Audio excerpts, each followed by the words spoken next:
여러분 안녕하세요. 행운의 신 사주풍수입니다. 지금 경제 상황이 여러분들 아시겠지만 굉장히 좋지가 않습니다.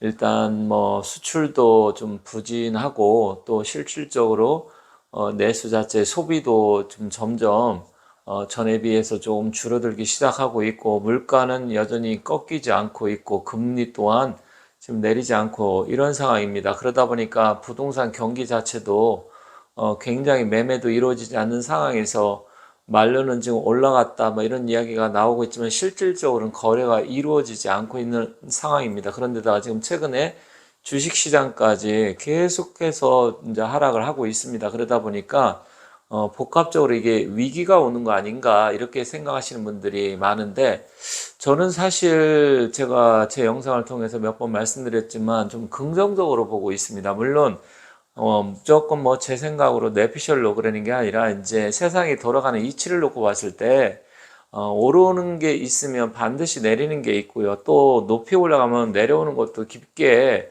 내려와야 됩니다. 그래서 산이 높으면 골이 깊다 이런 말이 있잖아요. 그런데 사실 이런 상황이 제가 올 연초에 24년 초에 그것을 이제 밀운불우 그러니까 밀운불우라는 얘기는 뭐냐면 하늘에 구름은 빼곡하게 빽빽하게 있는데 비가 내리지 않아서 굉장히 답답한 상황이다.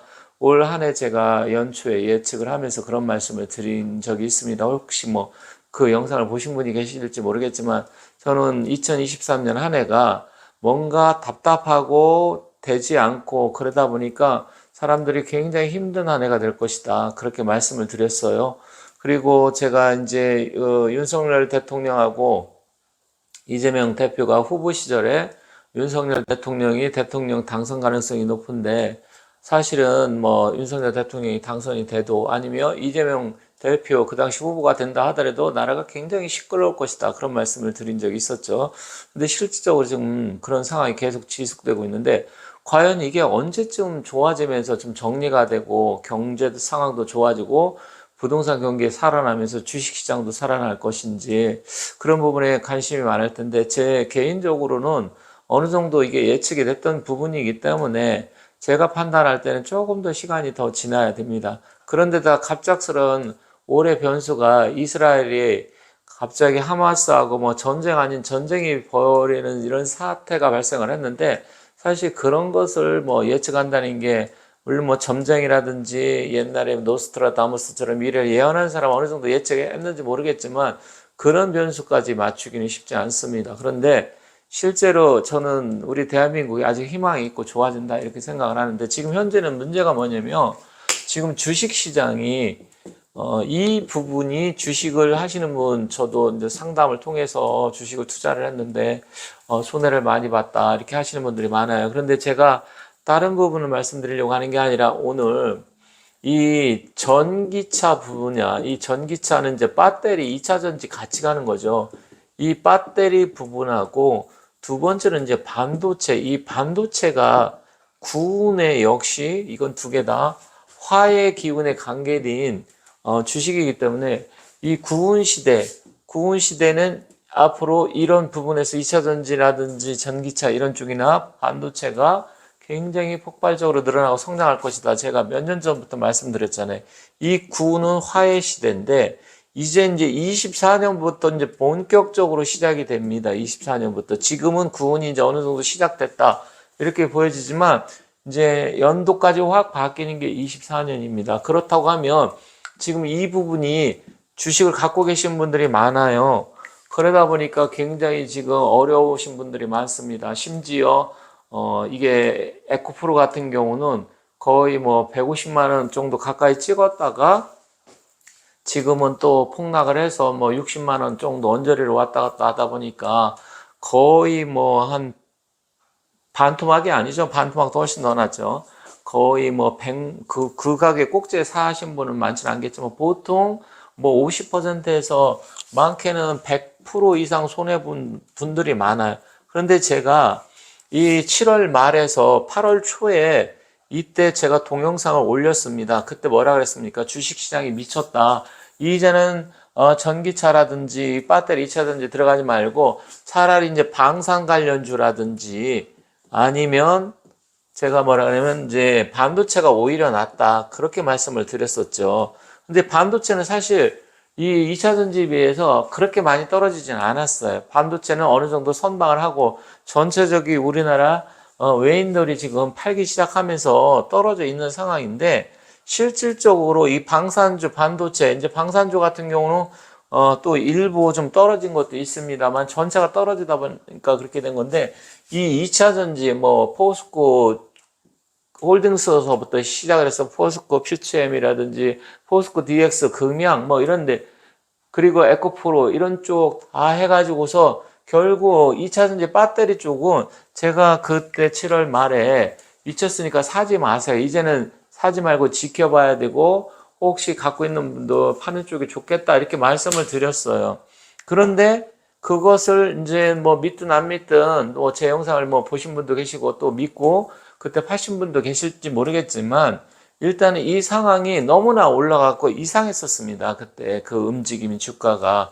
그렇다고 하면 지금은 외국인들이 우리나라 대한민국 주시장이 대한민국 경제 자체의 문제성이라기보다는 그동안 과도하게 2차 전지 쪽으로 폭발적으로 올라가다 보니까 그것을 이제 어느 정도 한번 정리할 타이밍이 왔기 때문에 정리하는 시점이고요. 그리고 전기차 보조금이라든지 전기차가 자체가 한동안 굉장히 상승을 판매도 많았다가 지금 멈춰 있고 하락 추세에 있습니다. 요즘은 하이브리드 쪽으로 가죠.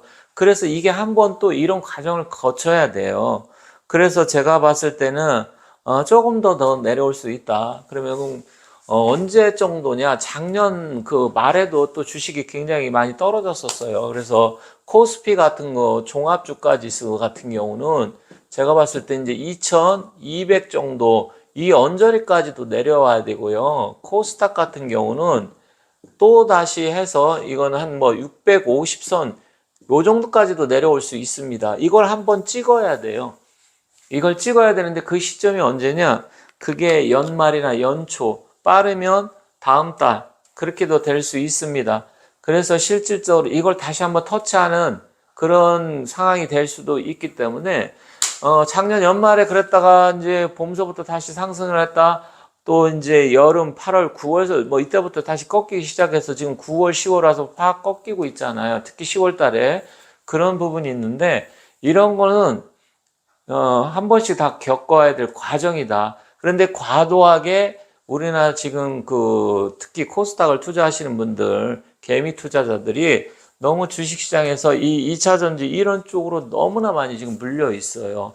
반도체는 그렇게 많이 떨어지지는 않았어요. 그러다 보니까 이것 때문에 지금 문제가 되는데 실제로 이거 한번 터치를 해야 된다. 그리고 시기적으로 봤을 때 어차피 연말 들어가면 이제 다 모든 게 정산을 하고 이제는 뭘로 갑니까? 배당주 관련 이런 쪽으로 움직이게 될 거예요. 이거는 뭐 주식 하시는 분들이면 누구나 다 알 수 있는 얘기잖아요. 근데 제가 말씀드리고 싶은 건 뭐냐면 기운의 흐름이 24년부터 구은 시대 완전히 돌아서면서 우리 대한민국이 꼬꾸라지냐 그렇지는 않다라는 거죠. 제가 여러 번 다른 영상에 말씀드렸어요. 올해는 힘들고 일단 24년 내년 하반기 이후나 25년 가야 된다. 그렇다고 하면 앞으로 길게는 1년 한 6개월 정도까지 걸릴 수 있고 짧아야 1년 정도 그 정도를 기다리셔야 됩니다. 그 이유는 몇 가지가 있는데 그 중에 하나가 24년에 4월 달에 총선이 있고요. 러시아는 24년 3월에 또 대통령 선거가 있고 미국은 11월 달에 대통령 선거가 있어요. 그런 각 나라별로 큰 이벤트가 있기 때문에 그 부분이 어느 정도 정리가 돼야 됩니다. 그래서 여러분들이 지금 주식시장에 혹시 몰려있는 분, 또 부동산이 안 팔리고 지금 내놔도 안 나가는 분, 지금 올해는 기대하지 마세요. 이런 부분은 어차피 어느 정도 예측을 했던 부분이고, 제가 연초에도 구름은 잔뜩 끼어 있는데 비는 내리지 않아서 굉장히 답답한 한 해가 될 것이다. 그런 말씀을 드렸기 때문에 올해는 어떤 변화가 일어나고 뭐 금리가 떨어진다든지 주식이 확 올라간다든지 아니면 부동산 거래가 활성화된다든지 그렇게 되지 않습니다. 그거는 이제 개미년의 기운이 천간의 개수는 구름으로 볼 수 있는데 그게 하늘에 떠서 꽉 막고 있는 아주 답답하고 그런 상황이 되었기 때문에 말씀드린 거고요. 내년서부터는 변화가 오면서 25년 을사년에는 하늘에 이제 태양이 딱 뜨는 형상이 되고 그 위에 이 꽃이 환하게 필 수 있는 그런 상황이 되기 때문에 1차적으로 어쨌든 지금은 힘든 시기지만 희망을 갖고 여러분들께서 기다리셔야 된다. 그래서 제가 말씀드리고 싶은 것은 이 정도를 터치를 할 가능성이 큽니다. 그렇지만 대한민국의 어떤 국가적으로 아니면 이제 경제적으로 큰 문제는 없다. 물론 지금 부동산 경기가 안 좋고 또 분양이 안 되다 보니까 건설사들이 막 이제 부도가 일부 나려고 하고 또 금융이 경색되고 이런 부분이 있습니다. 그거는 그런데 지금까지 우리나라가 큰 경제 위기가 4번 있었다고 말씀을 드린 적이 있는데 그때 당시 보통 한 3년, 길으면 3년, 2년 내지 3년 지나고 어느 정도 그게 한 바퀴 돌면서 무너지고 부도 날 때는 부도가 나야 됩니다. 모든 것을 다 떠안고 갈 수가 없어요. 사람도 어느 정도 면역력을 기르기 위해서는 가끔씩 아파줘야 됩니다. 그 아픈 걸 겪고 나면 면역력이 또 강해지고 그러는데 모든 사람이 건강하게 쭉 아무 병 없이 살 수는 없어요. 오히려 건강했던 사람들이 큰 병이 오면 확 쓰러지는 경우가 많아요. 그래서 걸러주는 역할을 하기 때문에 걸러내야 되고 일부는 쓰러지고 부도나고 일부는 주식시장에서 도태가 되고 일부는 집 샀다가 잘못돼 갖고 망하기도 하고 그런 게 자연스러운 현상이지 그걸 너무 물론 이제 당하는 사람의 입장에서는 굉장히 그게 안타깝고 힘들고 어렵고 속 쓰리는 상황이 되지만 국가 전체적으로 봤을 때는 그게 하나의 과정 속에 이루어지는 것이기 때문에 그것을 잘 견디는 사람, 비 온 뒤에 땅이 이제 굳다 이런 말이 있잖아요. 그렇기 때문에 그것을 견뎌내지 못하는 사람은 그냥 휩쓸려 떠내려 가는 것이고 그것을 잘 극복하는 사람은 기회가 옵니다. 그래서 기회가 서서히 오고 있다. 그래서 여유가 있는 사람들은 이제부터 서서히 조금씩 떨어질 때마다 주식을 사 모으는 시기가 되고요. 또 이제 집값은 조금 더 떨어져야 됩니다. 집값은 조금 더 떨어져야 돼서 좀 기다리셔야 된다. 그건 신호는 제가 이제 다른 영상에서 말씀드렸지만 이제 신호가 있어요. 몇 가지. 그게 돼야 집값이 상승되고 그리고 우리나라 같은 경우 특히 부동산 시장 자체가 너무 과도하게 올랐기 때문에 이제 제자리 잡아가는 과정이기 때문에 그 높은 가격에서 산 사람, 그것도 대출받아서 이자 내는 사람은 정말 힘들고 어려운 상황이 되겠지만 일단 국가 전체적으로 건강하게 다시 나라가 잘 되기 위해서는 어쩔 수 없는 과정이다. 이렇게 생각하셔야 될 것 같습니다. 그래서 시기적으로 좀 기다릴 수밖에 없는 상황이 되기 때문에 지금은 잘 견디셔야 된다. 이렇게 말씀드리고 여유가 있는 사람은 이제부터 좋은 기회가 다가온다. 이렇게 말씀드리면서 마치도록 하겠습니다. 감사합니다.